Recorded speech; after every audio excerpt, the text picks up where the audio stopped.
toutes et à tous. Donc, je suis Anthony Ferrard et je travaille pour Territoire et c'est mon premier Pecha Kucha. J'ai axé ma présentation sur comment en gros un aménageur, un acteur public s'empare de sujet de la décarbonation au-delà de la question du réemploi à travers notre terrain de jeu, nous qui est la Courrouze. Donc je suis responsable d'opération pour Territoire. Territoire, on est une société publique et on intervient pour le compte des collectivités sur les projets de réaménagement, de la phase d'étude à la phase de réalisation de projet. En deux mots, la Courrouze, c'est un site de 115 hectares. On est sur une ancienne friche industrialo-militaire. On est juste là, puisque là on voit les deux travées. Le site des Halles en commun, c'est un site qui fait 115 hectares sur un projet qui a débuté il y a 20 ans. Et Rennes Métropole nous a confié la réalisation de cette réhabilitation de cette friche, qui à terme comptera 5300 logements pour 5000 emplois. Et la particularité, c'est qu'on est à cheval sur Rennes et Saint-Jacques de la Lande. Au sein de Territoire, on est une équipe, on est un collectif aussi qui intervenons sur ce secteur. On est 5 personnes et on a un rôle d'ensemblier pour aller chercher les compétences afin de développer le projet urbain en fonction de nos problématiques. Il y a 3 acteurs qui sont clés dans le développement du projet. C'est notre urbaniste, Paola Vigano, qui est là depuis le début du projet, accompagné du paysagiste Charles Dard, qui est lui aussi là depuis le début de l'opération, et du bureau d'études Aura en charge de la réalisation des travaux. Puis notre rôle, c'est d'aller chercher des bureaux d'études associés en fonction de nos besoins, notamment un acteur comme Bâti Récup qui participe aussi au projet. En deux mots, la philosophie de l'opération de la Courrouze, l'idée du projet, c'est de s'appuyer sur un parc. Tout est parc ici au sein du projet, notamment par rapport aux espaces verts. On a un site qui fait 115 hectares, il y a 90 hectares d'espace aménagés, et sur ces 90 hectares, on a 45 hectares d'espace vert. Le projet s'appuie en grande partie sur le patrimoine existant. Alors, on est dans un bâtiment qui est un exemple de cette valorisation du patrimoine. Mais aussi, l'idée sur cette opération, c'est de valoriser aussi le patrimoine végétal, notamment tout issu des arbres qui étaient existants sur ce site. On développe les mobilités douces et on assume aussi une forme de densité, par rapport à justement cette idée de libérer le sol et de s'appuyer sur une trame.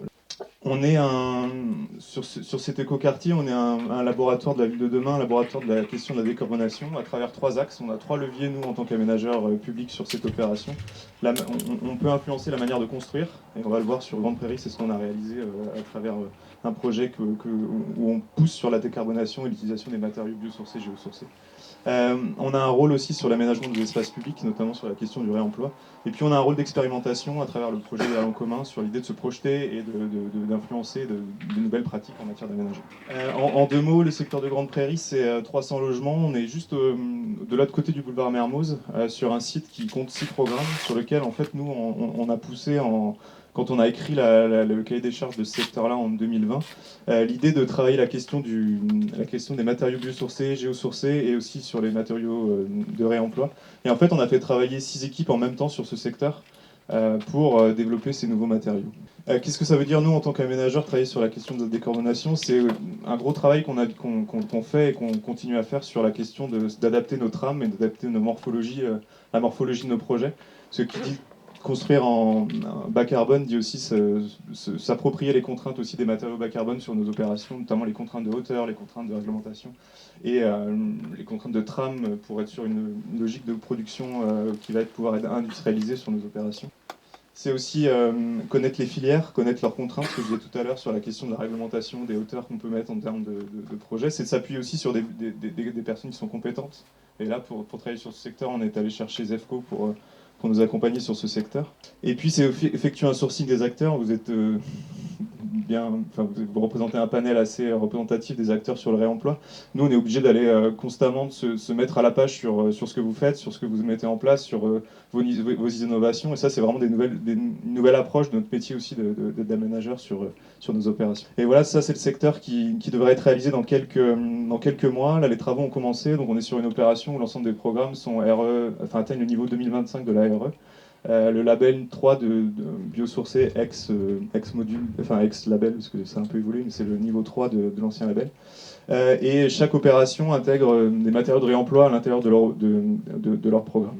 Pour nous aussi, aménager sur la question de la décarbonation, c'est aussi jouer sur la question des terres de remblai, des blés, mais c'est aussi créer des terres fertiles. On est en train d'expérimenter ça pour répondre à nos besoins de terres végétales. c'est travailler la question du réemploi sur nos espaces publics. Je pense qu'on va pouvoir en parler dans la table ronde. Là, vous avez juste derrière, en sortant à gauche, des essais qui sont en train d'être réalisés pour développer la question du réemploi sur nos espaces publics. Et enfin, c'est expérimenté à travers le projet des Halles en commun, qui a comme ADN la question de l'économie circulaire, avec cette idée d'expérimenter tout un tas de choses qui vont ensuite pouvoir influencer nos pratiques d'aménagement.